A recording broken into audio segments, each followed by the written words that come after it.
Kaya po mga minamahal, narito na po tayo sa pinakamahalagang yugto natin po malalawain. Ito po ang makikinig ng salita nating pinakamamahal na Jesus. Kaya inayan ko po kayong tumayo bilang pagbibigay galang sa salita ng ating pinakamamahal na Jesus na dadalhin po ng ating mga aral, ang ating beloved preacher, beloved Brother Hill Cruz. Amen. Praise the Lord. God bless you, beloved co-preacher, Brother Paul Manzano. Tayo po muna magkaisa pong dumalangin sa ating pong pinakamamahal na Panginoon. Amen. Praise God. Hallelujah. Opo, dakilang mapagpalang mambanal sa langit, sa makapangyarihang pangalan mo, aming pinakamamahal na Panginoon Kristo na pinagbubukalan ng mga biyaya. Sa punong dalangin ng taong nilangisan, aming minamahal, ginagalang na Pastor Evangelista William Medante, Papa o God. Minsan pa kami nagpupunta kapasalamat sa bawat yugto na aming panlagawa, pinagpalat nilang isan sa iyong patuloy na pagkilos sa aming kalagitnaan. Patunay ka na sa amin sa tutuwi ng O Diyos. Hallelujah. Subalit bago po yan, minsan pa kami buong pagpapakumbaba.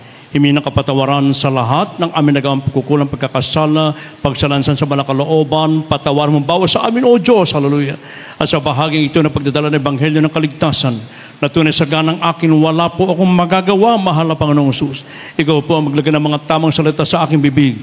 Daluyan ng spiritual ang kapalas, simpin kaparaan na maintindihan na aming ibig ng mga baguhan, mga bisita, madatihan, bagay sa aming beloved because viewers, na aming samot panalangin sa makapangyarihang pangalan ni Jesus at aming pinagkakasan, sinasaway ang lahat ng hadlang nagkaaway, damas of hinders, at darkness and belief, cast out from us and bind the power of darkness and anoint thy word, O Lord. In Jesus' name we pray. Amen and amen. Hallelujah. Praise the Lord. Everybody, praise the Lord. Purihin po ating pinakamamahal na Pastor Kristo at unatigit sa lahat, ako man nagpapabot po ng pinakamataas na pagpupuri, pagwalhati, pagdakla, pagsamba sa ating pinakamamahal na Pastor Kristo na pinagbubukalan ng mga pagpapala. And we give the honor and respect to the man of God, to our dearly beloved, honorable Pastor Evangelist William Medante, the end time prophet of God. We love so much formal pastor, and we always treasure, remember the blessed memories and teachings of our dearly beloved honorable San Pastor Linus Almeida. Greetings and respect to all the beloved children, beloved children and whole Almeida family here in the Philippines as well as in US and Canada. At sa lahat din po natin mga kapwa manggagawa, sa lahat ng ating iniibig na mga kapatid, mga bisita dito ngayon. And praise God, sa ating web viewers all over the world, a pleasant afternoon and welcome to the real family of God. Amen. Everybody say praise the Lord.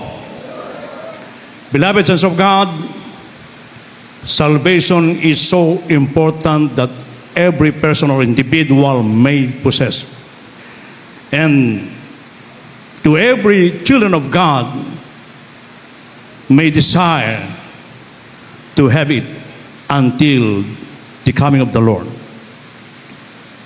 That is why our dearly beloved Pastor Evangelist William Almeida keep on telling that the greatest matter of importance and urgency is our salvation. At magsabing praise the Lord. And our loving God, our dearest Jesus, who is full of love and tender and mercy, is giving us the freedom to select, to choose what kind of life we are going to have. So now is the day to make the right decision. Ngayon po ang araw ng tamang pagkili ng tamang pagpapasya kung ating pong paglilingkuran ng ating pinakamamahal na Panginoon. Kaya sabi ng banal na kasulatan dito po from the book of Deuteronomy, chapter 30, verses 15 and 16, kaya nilaman po. From the book of Deuteronomy, chapter 30, verse 15 and 16. See, I have set before thee this day life and good, and death and evil. In that I commanded this day to love the Lord thy God, to walk in his ways, and to keep his commandments, and his statutes, and his judgment, and thou mayest live and multiply.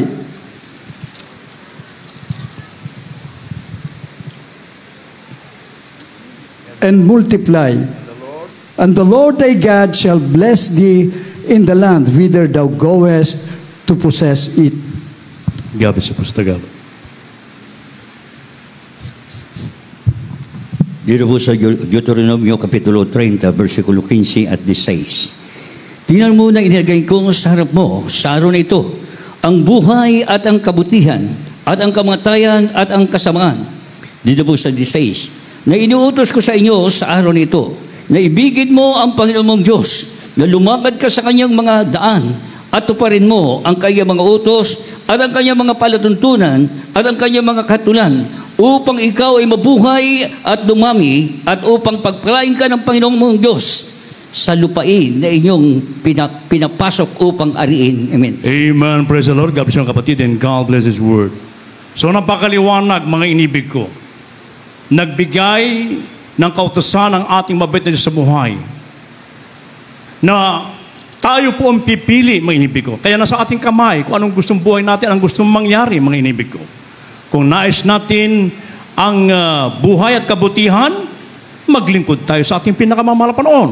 Sapagkat dati nung wala pa tayo sa gawang ito, ang mga nagagawan natin ay mga kasamaan, mga bagay na hindi kinulugdan na ating daklan sa buhay. Kung kaya ang mga buhay natin noon ay napariwara, ang ibang inibig ko ay talaga naman pong mapuntik na mapahamak. Subalit tayo itong pinagpanalubos ng ating mapakinggan ang pangangaral, the preaching of our dearly beloved and our pastor, William Almeida, preaching the word of God with power and anointing. Lahat tayo na tumalima at sinagawa, sumunod sa tinuturo ng tao ng Diyos, mga ibig ko, lahat tayo ay pinagpala. Ang lahat magsabing, praise the Lord.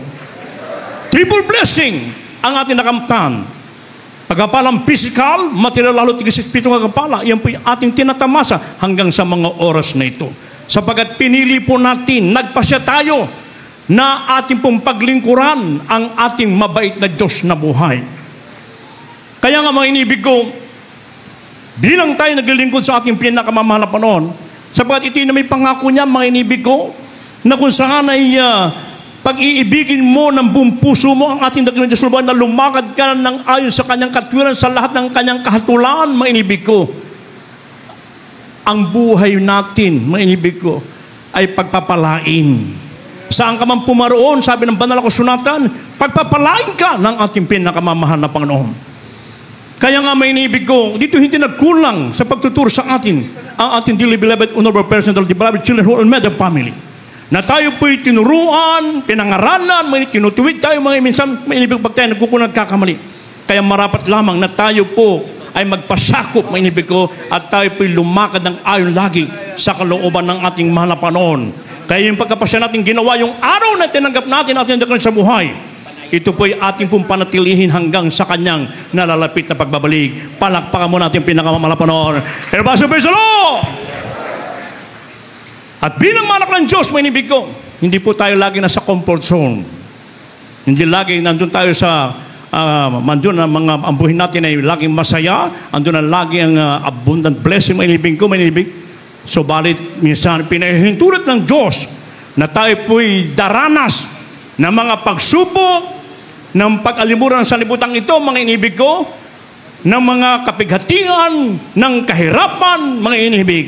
So balit ito'y pinahihintulot ng Diyos upang makita niya kung tayo po ba na nagpasyang maglingkod sa Kanya ay totoong sumasampalataya at nagtitiwala sa ating pinakamamahal na Panginoon. Kaya minsan dumarating sa atin mga buhay, ang mga bagay na mga kunsan ay talaga lahat mo tayo may pinagdadaanan. Kanya-kanya lamang tayo ng pagsusumamo, ng paghingi ng ang kasagutan sa ating pinakamamahal na Panginoon. Kaya nga mga inibig ko, sa mga napakinggan natin patutuo kanina, mula sa simula hanggang sa matapos, nang sila'y magpasya maglingkod sa ating mahal na Panginoon, isang pamilya na kung saan ay grabing kaguluhan, pag nag-aaway, yung kanilang anak na madaliit, ibabato ron sa kanyang asawa para humintulang kanyang asawa. Subalit sang araw nang sila po ay makapakinig ng purong ebanghelyo ng kaligtasan at sila ay tumaliman, nagpasya na maglingkuran ating mga panahon. Ngayon kasama na natin sila ngayon, sila ay ginagamit na sa banal o basan ng ating dakilang Diyos sa buhay. Yung huling nag-testify kanina, mga inibig ko, na kung saan ang kanyang asawa ay talaga naman pong lumpo, hindi na makalakad. Subalit ang sila po ay makadalo sa banal na gawain na dama kaagad ng banal na presensya ng ating dakilang sa buhay. Pagkatapos ng baptismo, lumakad na yung ating mahal kapatid. Palakpakan po ating Diyos sa buhay. Everybody say, praise the Lord! Bagamat minsan dumarating mga pagsubok, pinahintulti ng Diyos yan. Ibig ko, gaano mang kalaki ang inaantay mo na salapi. Kahit pa bilyon yan, kapatid. Tingnan mo lagi ang kabutihan ng Diyos.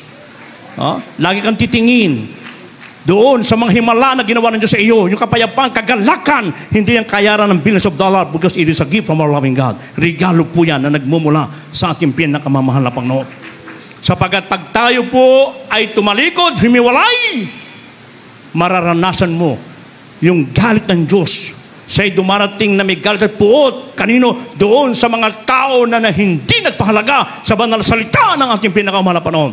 Ito yung warning. Ano yung warning? May inibig ko. Sabi po dito from the book of Zephaniah chapter 1 verses 14 up to 18 and Deuteronomy chapter 30 verses 17 and 18. From the book of Zephaniah chapter 1 verses 14 up to 18. The great day of the Lord is near. It is near and hesed greatly, even the voice of the day of the Lord. The mighty man shall cry there bitterly. Verse 15, that the day is a day of wrath, a day of trouble and distress, a day of wasteness and desolation, a day of darkness and gloominess, a day of clouds and thick darkness. Verse 16, a day of the trumpet and alarm against the fenced cities and against the high towers. 17, and I will bring distress upon men, that they shall walk like blind men, because they have sinned against the Lord, and their blood shall be poured out as a dust, and their flesh as a dung. Verse 18, neither their silver nor their gold shall be able to deliver them in the day of the Lord's wrath, but the whole land shall be devoured by the fire of his jealousy, for he shall make even a speedy riddance of all them that dwell in the land. From the book of Deuteronomy, chapter 30, verses 17 and 18. But if thine heart turn away so that thou wilt not hear, but shall be drawn away and worship other gods and serve them, I denounce unto you this day that ye shall surely perish, and that ye shall not prolong your days upon the land whither thou passest over Jordan to go to possess it. Gabriel sa Tagalog. Zephaniah Kapitulo 1, versikulo 14 hanggang 18. O 17 hanggang 14 hanggang 18. Ang dakilang kaarawan ng Panginoon ay malapit na. Malapit na at nagmamadaling mainam. Sa makatuwid bagay ang tinig ng kaarawan ng Panginoon. Ang makapangyarihang tao ay sumisigaw roon ng kalagim-lagim.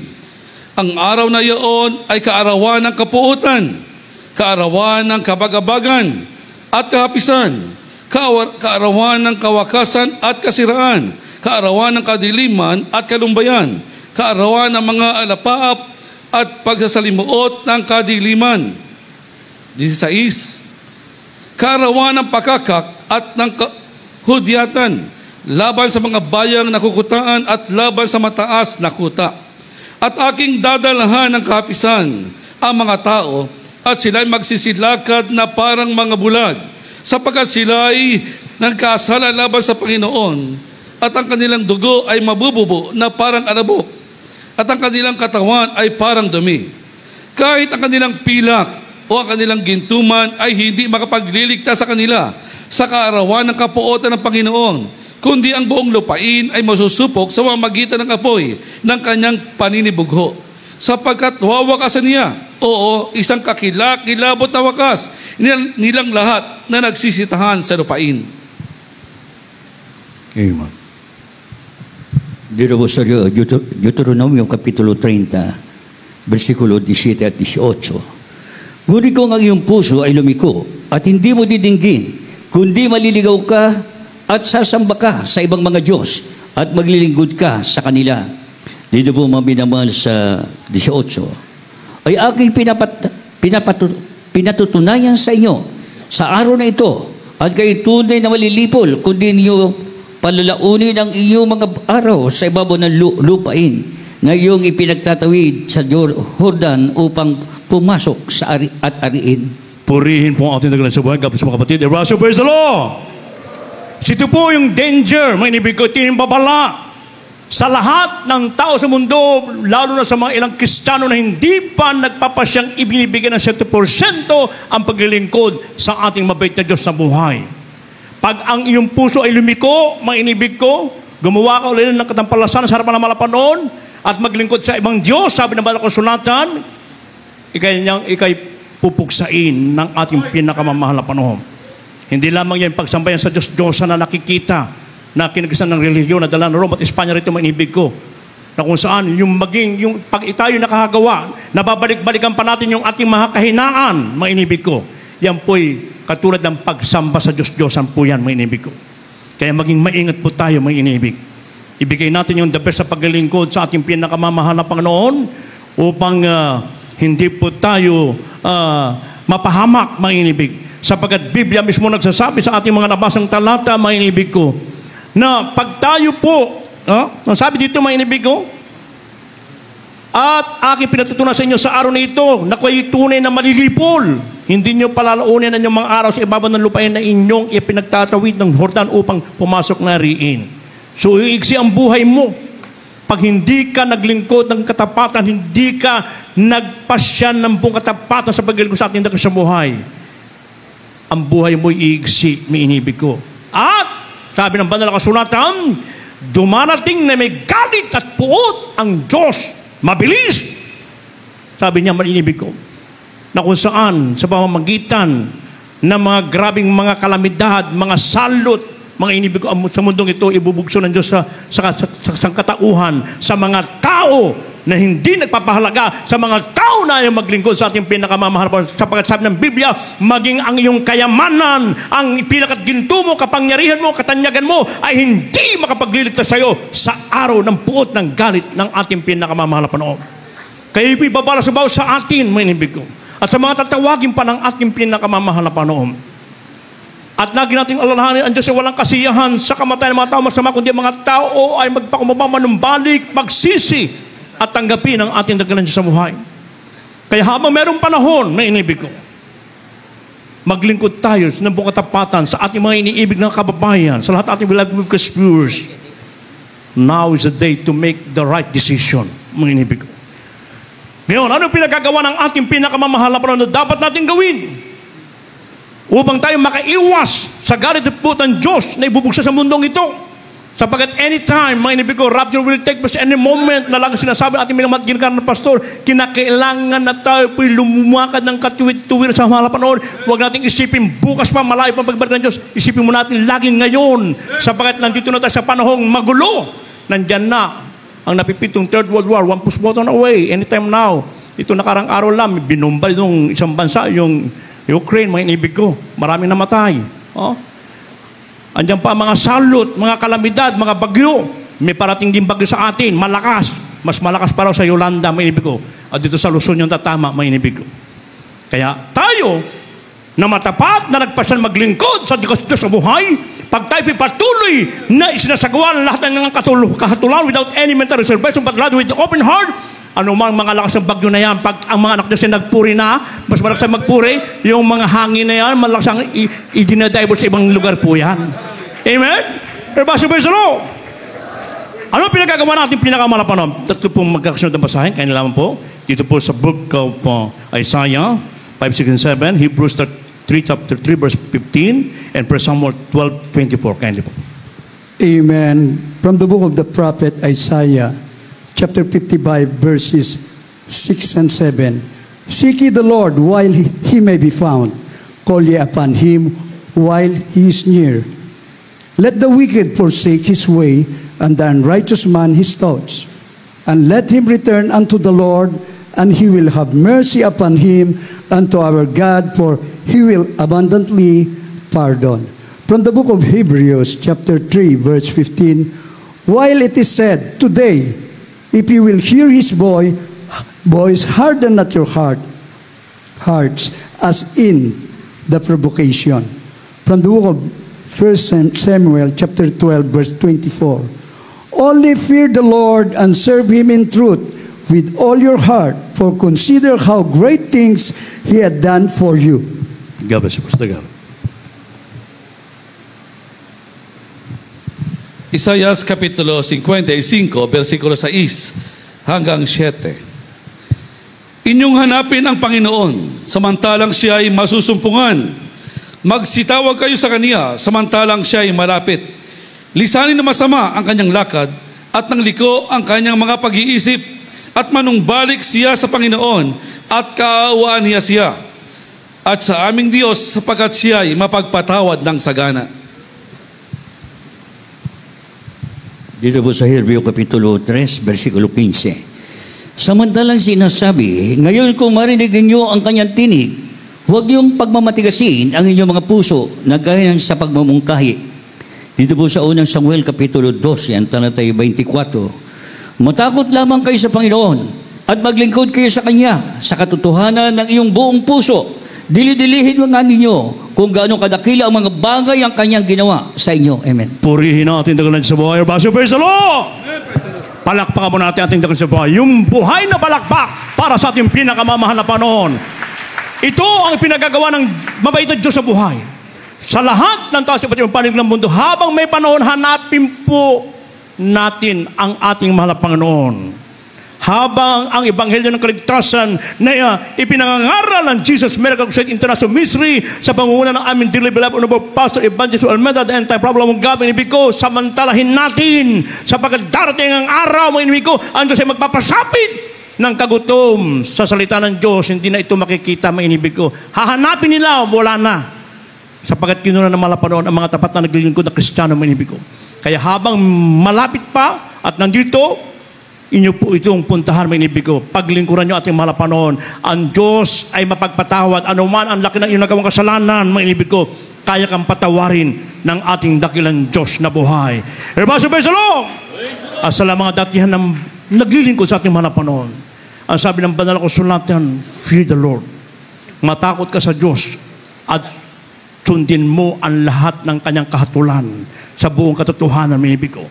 Lagi nating sundin, dito yung hindi nagkulang sa atin, ang ating minamahal ginagala na Pastor Evangelista Almeida, ang mga Bible study ng ating beloved Honorable San Pastor Linz Almeida, the beloved children Almeida family, na tayo po'y laging tinuturuan. Ang pagkatakot sa Diyos, mga inibig ko, hindi nakakita ka ng masamang bagay na matatakot ka, kundi ito yung pagtalima, pagsunod sa lahat ng kautosan ng Diyos, magmula sa pagbibigay natin sa pumbagit handog, sa pagkabanalan, mga inibig ko, sa pagpupuri, sa pagdalo, mga inibig ko, sa paghayo, sa pag-ayuno, gawin po natin yan. Yan po yung mga katungkulan ng Diyos na dapat nating gawin upang tayo po yung makakatihak na ililigtas ng Diyos sa anumang kapahamakan. At pag nagawa natin ang mga bagay na yung mga inibig ko, ang pangako ng ating mahal na panahon, sa oras ng kabagabagan, sa oras ng kapighatian, sa oras ng karamdaman, kahirapan, maging kakamatayan, mga inibig ko, meron Diyos na sasagot sa atin. Meron Diyos na magliligtas sa atin, manibig ko. Last verse, huling talata, manibig ko, Psalms 91, verses 15 and 16. Maganda na po mga awit, manunugtog. From the book of Psalms, chapter 91, verse 15 and 16. He shall call upon me, and I will answer him. I will be with him in trouble. I will deliver him and honor him. With long life, will I satisfy him and show him my salvation. Amen. God bless you.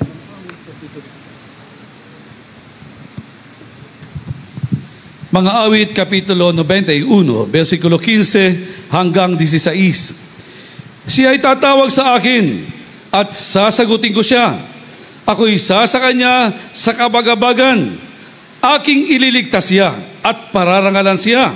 Aking bubusugin siya ng mahabang buhay at ipapakita ko sa kanya ang aking pagliligtas. Palakpakan po ating pinakamahal na Pastor, praise the Lord! Napakagandang pangako ng ating mabait Diyos sa buhay. Kaya yung unang araw nang tayo magpasya na maglingkod sa Kanya, mga inibig ko, simula ng araw na yan, ang tinanggap natin ang ating dakilan sa buhay, tinamasa na ba sa atin lahat ng mga pagpapala, proteksyon, mga dating naghihirap pinagyaman ng mga Panginoon, mga dating bangkarote, pinagyaman muli ng ating mahal na Panginoon. Lahat ng mga wala ng kapayapaan sa puso't isipan dito po ay pinagpalang lubos ng ating dakilang Diyos na buhay. Kaya nga may inibig ko sa oras ng kapagabagan, sa oras ng kapigatian, ng karamdaman, kahit maging nakamatayan, nasabi ng Apostol Pablo, sino makapaghiwalay sa akin? Ang kahirapan, ang kamatayan, ang kapighitian, ang kagutuman. Hindi, kundi bagkus ako'y magpapatuloy na maglilingkod sa ating pinakamamahal na Panginoon. Kahit ano man ang ating mga kinakaharap na mga pagsubok, persecution, kahirapan manibig ko, lahat po yun ay pinahitulot ng Diyos upang makita niya kung sino talaga ay nagtitiwala sa mga sampalataya sa ating pinakamamahal na Panginoon. At sa oras na tumawag tayo sa Kanya, sa panandalangin natin minamahal ginagawa ng pastor, nandyan lagi ang katugunan ng ating pinakamamahal na Panginoon. At dito ay pinakikita lagi ng Diyos ang Kanyang pagliligtas sa bawat sa atin. Maraming tayong makapatiran, ililigtas ang mga kapahamakan, sa mga bumabagsak na mga eroplano, ililigtas sila ng ating dagat sa buhay, sa mga barkong lulubog, sa mga barkong na hinaharang ng mga pirata, iniligtas sila ng ating mga Panginoon. Lahat yan ay naranasan mo sa atin, sapagkat ang Diyos ay suma sa atin. Palakpakan po ating pinakamamahal na Panginoon. Kaya, ang sabi ng banal na kasulatan, may inibig ko, na siya po ay nagbigay. See, I have set before thee this day life and good, death and evil. So nasa atin po mga inibig ko, kung nais natin ang kabutihan, ang langit mga inibig ko, maglingkod tayo ng buong katapatan sa ating mga Panginoon. Pagpasyahan mo kayong kapatid. Lumapit ka sa ating pinakamamahal na Panginoon habang meron pa tayong hininga, meron pa tayong lakas. Bagay sa ating blood with God's viewers. Now is the day of salvation. Now is the accepted time. Kasi tayo inibig ng mga pagkuhan, dito kayo sa harapan, taga-pinupuro mo natin pinakamamahal na Panginoon.